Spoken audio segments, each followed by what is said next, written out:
Assalamualaikum warahmatullahi wabarakatuh. Alhamdulillah alladzi bi ni'matihi tatimmus shalihat. Walhamdulillahilladzi hadana li hadza wa ma kunna linahtadiya laula an hadana Allah. Wa asyhadu an la ilaha illallah wahdahu la syarika lah. Wa asyhadu anna Muhammadan 'abduhu wa rasuluhu la nabiyya wa la rasula ba'da. Allahumma salli wa sallim wa barik ala nabiyyina Muhammadin wa ala alihi wa ashabihi ajma'in. Amma ba'd, ikhwani rahimani wa rahimakumullah. Kita berada di Kitabus Shiyam dan sampai pada bab tentang anjuran puasa Ramadan. Dengan dasar berharap pahala dari Allah, melakukan sholat malam hari, qiyamul lail pada malamnya, kemudian menegakkan qiyam pada Lailatul Qadar, dan tentang keutamaan-keutamaannya, disertai dengan keterangan tentang keutamaan-keutamaannya. Hadis ke-992 an Abi Hurairah radhiyallahu anhu anin Nabi sallallahu alaihi wasallam annahu qala man qama lailatal qadri imanan wa ihtisaban ghufira lahu ma taqaddama min dhanbihi wa man shama ramadhana imanan wa ihtisaban ghufira lahu ma taqaddama min dhanbihi. Rawal Bukhari Muslim bi sanadin sahih. Dari sahabat Abu Hurairah radhiyallahu anhu dari Nabi sallallahu alaihi wasallam bahwasanya beliau bersabda, barang siapa yang salat di malam Lailatul Qadar, maksudnya qiyam, salat sunnah dengan dasar iman, motivasinya karena iman kepada Allah dan berharap pahala dari Allah, wahtisaban, maka dosanya yang telah lalu akan diampuni. Dan barang siapa berpuasa Ramadan dengan dasar iman dan berharap pahala dari Allah, maka dosanya yang telah lalu pun akan diampuni. Ikhwani rahimani rahimakumullah, bulan Ramadan masih jauh, namun bagi orang beriman sudah terasa dekat dan diharapkan. Bukankah para sahabat itu membagi 1 tahun dengan 2 bagian, sebagaimana banyak ditulis oleh para ulama bahwa para sahabat ketika berlalu Ramadan 6 bulan mereka memohon kepada Allah agar ibadah di bulan Ramadannya diterima, dan 6 bulan berikutnya berharap kepada Allah akan dipertemukan kembali dengan bulan Ramadan. Begitulah para sahabat ketika menyikapi bulan Ramadan. Dan dalam riwayat yang lain disebutkan, man shama ramadhana imanan wa ihtisaban ghufira lahu ma taqaddama min dhanbihi wa man qama lailatal qadri imanan wa ihtisaban ghufira lahu ma taqaddama min dhanbihi. Rawahu An-Nasa'i bi sanadin sahih. Hadis yang sama namun hanya kebalik saja, isinya terbalik. Ya, yang tadi mendahulukan lailatul qadri, man qama lailatul qadri. Hadis ini riwayat berikutnya ini man shama ramadhana. Sama saja. Ikhwani rahimani wa rahimakumullah. Wa anhu kana Rasulullah sallallahu alaihi wasallam yuraghibu fi qiyam Ramadan min ghairi an ya'murahum bi'azimah thumma yaqulu man qama Ramadana imanan wa ihtisaban ghufira lahu ma taqaddama min dhanbihi. Rawal Bukhari Muslim Abu Daud bi sanadin sahih.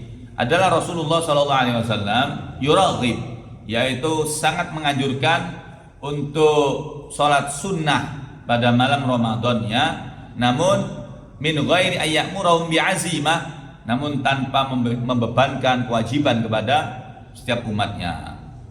Terhitung sebagai amalan sunnah, tidak diwajibkan oleh Nabi SAW, namun sangat dianjurkan. Lalu beliau pun bersabda, barang siapa yang sholat malam Ramadan dengan dasar iman dan berharap pahala dari Allah, maka dosa yang telah lalu akan diampuni. An Abi Hurairah radhiyallahu anhu annahu qala, An Abi Hurairah radhiyallahu anhu qala Rasulullah sallallahu alaihi wasallam, as-salawatul khamsu wal jum'atu ila jum'ah wa ramadhanu ila ramadan mukaffiratun ma bainahunna idza ujtunibatil kaba'ir. Rawahu Muslim bi sanadin sahih. Dari Abu Hurairah radhiyallahu anhu bahwasanya ia berkata, Nabi SAW pernah bersabda, salat 5 waktu kemudian Jumat ke Jumat berikutnya, Ramadan ke Ramadan tahun depannya adalah penghapus dosa, di antaranya jika menjauhi dosa-dosa yang besar. Idza tunibatil kabair mukaffiratun ma bainahunna idza tunibatil kabair, rawahu Muslim bi sanadin sahih. Salat 5 waktu jamaah, subuh, kemudian ada jarak sampai ketemu zuhur. Zuhur ada waktu lagi sampai ketemu asar. Asar pun begitu sampai ketemu maghrib, maghrib ketemu isya, isya pun ketemu subuh. Setiap waktu-waktu sholat itu diantaranya itu adalah penghapus dosa. Orang punya dosa di antara subuh dan zuhur, kemudian dia mengerjakan sholat zuhur, diampuni dosa-dosanya. Kemudian dia berbuat salah lagi antara zuhur dan asar, pun dia menegakkan sholat asar, diampuni lagi itu jarak itu.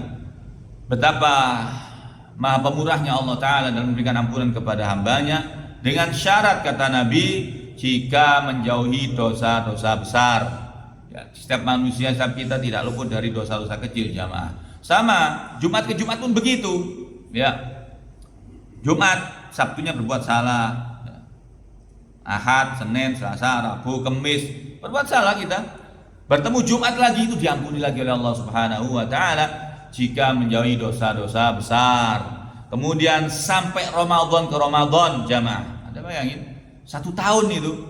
Kita ketemu Ramadan tahun lalu, kita berbuat dosa di antara Ramadan sampai Ramadan. Ketika bertemu Ramadan tahun depannya dan berpuasa Ramadan, maka diampuni dosa-dosanya selama menjauhi dosa-dosa besar. Bahkan dari umroh ke umroh, haji ke haji pun begitu. Jaminan dari Nabi SAW, innallaha huwal ghafurur rahim. Memang benar bahwa sungguh Allah Ta'ala maha pengampun lagi maha penyayang. Maka jamaah, dalam surah Nisa disebutkan, in tajtanibu kaba'ira ma tunhauna anhu nukaffir ankum sayyi'atikum wa yaghfir lakum.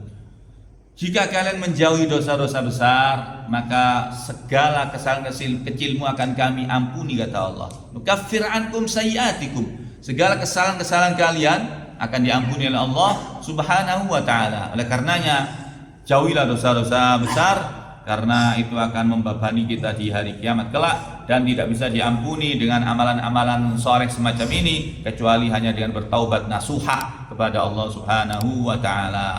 Baik itu mencuri, minum khamr, ya, kemudian menfitnah, menghibah. Riba pun termasuk dosa, tercatat sebagai dosa yang besar. Ikhwani rahimani rahimakumullah, meremehkan waktu-waktu sholat dan seterusnya, itu termasuk dosa besar. Mentelantarkan keluarga termasuk dosa besar. Ada 80 lebih dosa besar yang ditulis oleh Imam Az-Zahabi dengan kitab Al-Kabairnya, dan itu ada ringkasan-ringkasan dari ratusan dosa-dosa besar. Aku qouli hadza wa astaghfirullah li wa lakum. Semoga Allah Ta'ala menjauhkan kita dari dosa-dosa besar dan mengampuni dosa-dosa kecil kita semuanya. Amin ya rabbal alamin. Kafaratul majlis. Subhanakallahumma bihamdik asyhadu an la ilaha illa anta astaghfiruka wa atubu ilaik. Assalamualaikum warahmatullahi wabarakatuh.